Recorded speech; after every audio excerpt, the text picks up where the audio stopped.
We're talking Texas Longhorns today on Sharpen the Point. 2024, 13-3, a nice first year in the SEC, losing the SEC title game in overtime, but they did manage to win 2 playoff games before getting bounced in the semifinals to the eventual national champion Ohio State Buckeyes.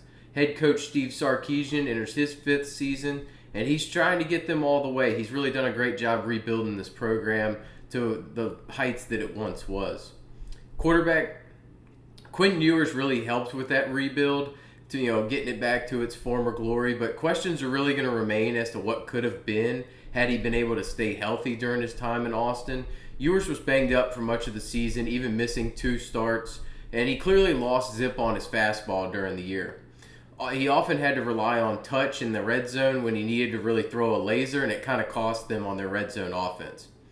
He now heads to the NFL, even though he would have been asked to leave the program either way, even if he had wanted to stay for another season in college. I personally think he should have gone to another school, gotten a payday, and then been a 7th-round pick rather than heading out right now. But ultimately, he needed to leave because now the time is the Arch Manning era to begin. Arch has waited patiently for 2 seasons to develop, and now he's ready to fully take over this offense. He got his feet wet with 2 starts against cupcake opponents last year when Ewers was out, showing well, specifically against Mississippi State, where he had 325 yards and 2 passing touchdowns, and he added another 33 yards and 1 touchdown on the ground. Yes, that is correct. The new era Manning has his father and grandfather's athleticism. Not either of his uncles, thankfully, because they could not run to save their life. The Manning name comes with an unrealistic set of expectations that he will perform like prime NFL Peyton or Eli right out the gate, which is likely why he's the Heisman frontrunner heading into the season with only 2 starts under his belt. With the weapons in place around him, all he needs to do is manage the ship and play similar to Ewers to have a successful first full season. So please keep expectations in check on Arch. The Manning name comes with a lot, but ultimately he needs to perform as his own person and not like his uncles. He needs to just get the ball to his playmakers quick and let them make a play after the catch. Manning's going to be eligible for the draft after this season, and there's going to be plenty of buzz about it, but given the Manning family history, I would be shocked if he did not start here for at least 2 seasons, if not all 3 that he still has available. Trey Owens is going to back up Arch and get playing time in blowouts because there's going to be some of those to gain experience and keep Manning healthy and on the field. Running back wise, last summer it was C.J. Baxter's job until he suffered a season-ending knee injury in the first full padded practice. He tore that thing to shreds. The run game did not miss a beat, however, with Quintravion Wisner clearing the 1,000-yard mark with 5 touchdowns. While the combination of Jaden Blue and Jarrett Gibson, they tacked on another 1,000 yards with 12 more touchdowns. Blue heads to the NFL, but the rest return, keeping the room stacked with talent. Wisner had some big games, but he was plagued by inconsistency and a lack of explosiveness and wiggle. He just couldn't make the first guy miss too often. He delivered in the pass game as a capable pass catcher, being a reliable target, but not quite explosive there either. Wisner's definitely going to start the season as the top ball carrier and the lead dog in the room, but I do believe Baxter is the superior back, and if fully healthy, he's going to take on the lion's share of work in the backfield. I'm a big believer in Baxter. I was a big believer heading into last season, and I see no reason why that would change after he took over for Jonathan Brooks, when he went down in the 2023 season. Pass catching wise, it was a stacked wide receiver room last season with Matthew Golden and Isaiah Bond leading the way. Bond was a disappointment for me with his injury-plagued year, while Golden really put it together. I consistently can't get out of my head him at Houston just dropping beautiful passes left, right, and center all over the field. He got nearly 1,000 yards and 9 touchdowns, which catapulted him up the draft boards, landing in the first round, making it right that he did come out early. Now the young depth from a year ago is going to step into prominent roles. Ryan Ringo was a heavy part of the rotation as a true freshman. DeAndre Moore contributed 7 touchdowns, and Emmett Mosley they picked up from Stanford. He ditched that dumpster fire situation for a massive upgrade. They're going to be the starting trio at wide receiver, even with Moore and Wingo sidelined during the spring due to injuries. Wingo's the most likely to be the go-to target for Manning as an explosive outside weapon. He can win at all levels. He saw less targets last season than the other two big freshmen in the country, with Jeremiah Smith and Ryan Williams getting a ton of publicity. But on a per-target basis, Wingo was just as good as those two. So it would have been interesting to see what he can do with that level of target share. Moore's going to, again, operate out of the slot. He as a safety valve that he can really take it to the house with his speed in the open field. He runs real well after the catch. If he can get some slants and easy throws from Arch, I expect him to rack up some solid numbers, and he's just a rock-solid addition there. Mosley, he put up over 500 yards and 6 touchdowns in only 9 games on an awful offense with Stanford, and he should only improve in a much more efficient and effective offense here. I don't think he needs to be a star, but he has the talent to be open plenty. Behind them, there's a host of talented freshmen with Parker Livingston, Michael Terry, and 5-star true freshman Khalid Lockett. The 6'4 Livingston, he's generated a lot of buzz during the spring, putting himself squarely in the rotation. He gives a ton of size to the room, which is something they lacked last season. Lockett, he was pushing for a starting role until Mosley came in, but he's still going to see the field plenty right out the gate. Sark has no issues playing these talented freshmen right away. And then tight end Gunnar Helm, he was a weapon last season. He led the team in receptions while being a plus blocker. He heads to the NFL, but they brought in another experienced option in Jack Indries from California to take on the role. Indries had over 600 yards last season and could easily push for that total once again, given the context of this offense and attention that every piece around him is going to command. He's going to be a nice safety blanket over the middle of the field with above-average athleticism, capable of creating mismatches all over the field. He wins in those short areas, that 5 to 10 yard range, showing his numbers well and being a big target as someone who can challenge for an all-conference spot by the end of the season. Offensive line-wise, it was one of the best groups in the country last year. Even when they dealt with injuries, they still performed at a high level, particularly in pass protection. They now lose 4 of 5 starters and need to rebuild this thing from the bottom up. But the backups were such a high caliber that it shouldn't be near the concern it would be for most other programs. Trevor Gooseby, he's going to take over at left tackle. He made plenty of cameos last season as he filled in for the injured starters, naming Kelvin Banks. He didn't allow a sack against A&M's fierce pass rush, nor Georgia when he played against them. At left guard, Neto Umeozulu, he heck of a name there. He played 5 games a year ago. He's now looking to bounce into a starting role. Cole Hudson, he looks like he probably steps into center, but he could end up moving to a guard spot. It's going to be no easy task replacing a 56-game starter in Jake Majors. And then right guard DJ Campbell is the only returning starter along the line of scrimmage, but he should stay in that role. Right tackle is where I have some interesting concerns and or a lot of upside. Brandon Baker looks to be the lead candidate here. He's a former 5-star signee, but he's only played 65 snaps last season, and he's now going to take on that starting role.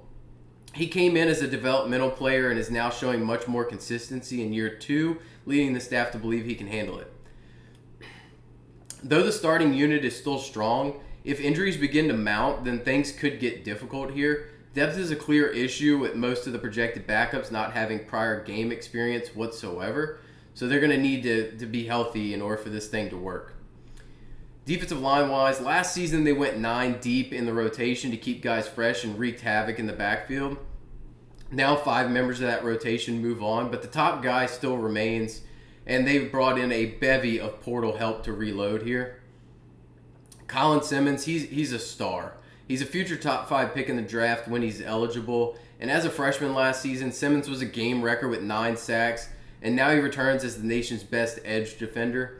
He began the year as a situational pass rusher and came on strong with his explosive get-off aiding him in that. Simmons has lofty expectations for this season, with his goal being to break the school sack record of 22.5. That would be one hell of a year. Ethan Burke will start on the other side and brings with him a load of experience, having played in 40 career games as an effective rotational player. now in a bigger role. And in the offseason, they put a heavy emphasis on solidifying the defensive tackle position after losing 2 key pieces to the draft. They've been real stout in the middle for a number of years, though, with Sark in charge. Cole Brevard, he comes over from Purdue. Hiro Kanu, he comes from Ohio State. Levon Johnson, Maryland. And Murad Watson from Syracuse. They're going to factor into a rotation including Alex January. Brevard has played over 1,000 snaps for the Boilermakers, and he graded out as a top 12 defensive lineman in the Big Ten last year, so he comes with some pedigree. Even the recruits could factor in the rotation, as 5-star Justice Terry and Lance Jackson are built to perform right away. Linebacker-wise, Anthony Hill Jr. and Leona Lafau, they're going to team up as the top 2 at the position. Hill has lived up to his 5-star hype, and he's a bad man. He was more an athlete than a linebacker coming in, but he really turned the corner last season, and I expect him to keep growing from there. His draft stock's going to keep improving year on year, so I think this is likely his last season with the Longhorns. Lafau, he's only started 9 games so far, but has plenty of experience, having played in 30 games total, so there's no real big drop-off with him in the lineup. And then Trey Moore, he's moving to a more hybrid role as an edge/linebacker after an 8-sack season. The theory is that the team's going to use him off the ball as a second-level blitzer, taking full advantage of his pass rush capability. Brad Spence, they added him from Arkansas. He comes in after a solid season there for the Razorbacks. The coaching staff praised his versatility as well. He can play that same hybrid role that they're looking for Moore, and that makes him a part of this rotation as well. Defensive back-wise, the secondary was filled with impact players throughout the lineup a year ago. Now they lose 2 key pieces in Jade Barron and Andrew Makuba, but with a next man up mentality and a boatload of talent, it's going to end up being a strength of this team once again. At corner, Malik Muhammad and Kobe Black, I think they're going to start with Warren Roberson as the top backup. Muhammad is one of the top cover corners in the country, and it is his time to shine now. And then Black, I think he looks to replace Barron, which would be a tall task given how well he played with the ball in the air.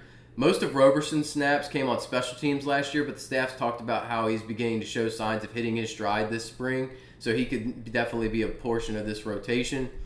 The safety spots, they're in a great place right now. Michael Taft came back, the former walk-on. Him returning to that leadership role is going to be an absolute key to them. And then Jelani McDonald should play next to him. Taft stuck around for his final season. He's going to be a key cog on the back end, making sure everything's operating the way it should. It left a poor taste in his mouth that final game, walking off the field with a loss to Ohio State there, so he's coming back to prove a point. McDonald proved to be a force when filling in for an injured Makuba last season, playing well all over the field. That's how he's earning this starting role. And then Jalen Gilbo, he returns after an impressive debut as the starter at nickel. Looking at the schedule and outlook for the season, the Arch Manning era officially begins, and all the pieces are in place for him to be a highly successful right out the gate. They have top-tier wide receivers and a good tight end to ease that transition, while a great set of running backs allow for pressure to be less, as they should be able to move the football on the ground. Improvement in the red zone and adding in more explosives are going to be paramount for them to keep growing and be a better team this year. So long as the line can be what it should be from a talent perspective, it's going to be a high-octane offense that could definitely be better than it was a year ago. There's plenty of turnover on the defense, but high-end recruiting and stars that developed earlier than expected, such as Colin Simmons, are going to keep it as one of the better units in the country. Looking at this schedule, at Ohio State, one hell of an opener. We got some great games in week 1. You got this game, you got that Clemson LSU game. It's going to be Arch with his first big-time start in the shoe, on the road, going away. I lean win. I think Texas is primed for a big year here. I think Arch is better than Sayin right out the gate. The weapons are good, comparable at least. And then I think that Ohio State defense just turned over a ton. San Jose State win, UTEP win, Sam Houston State win, and then we start into a little bit of a stretch here. You got at Florida. I think this is a win. Lagway is going to need a heroic performance, and we haven't really seen that from him yet in his career. Florida really mailed in that game against Texas last year, starting their third or fourth string quarterback at best. So it'll be interesting. It's going to be a more competitive game than it was last year in Austin, but I still think it's a win. Oklahoma. Weird things always happen in that Red River game. Oklahoma can put up points with Arbuckle and Mateer. I think their offense is going to be better this year than it was, but Mateer did struggle with P4 teams a year ago. I think it's a win. At Kentucky, win. At Mississippi State, win. Vanderbilt, win. And then you get Georgia. So this is a coin flip at Georgia between the hedges. They've arguably improved from where they were a year ago. I think Stockton's a better fit for their team, and they have better weapons than when Beck was there. So I think that's a coin flip for sure. Arkansas win. I think they're going to be mailing it in by that point. And then Texas A&M. That's another rivalry game. Records don't really matter, similar to the Red River. It should be a win, but you never know when you end up in that game. It's not as tough of an SEC schedule as it could be by missing Ole Miss, LSU, and Alabama. But there's plenty of bite with some of these games.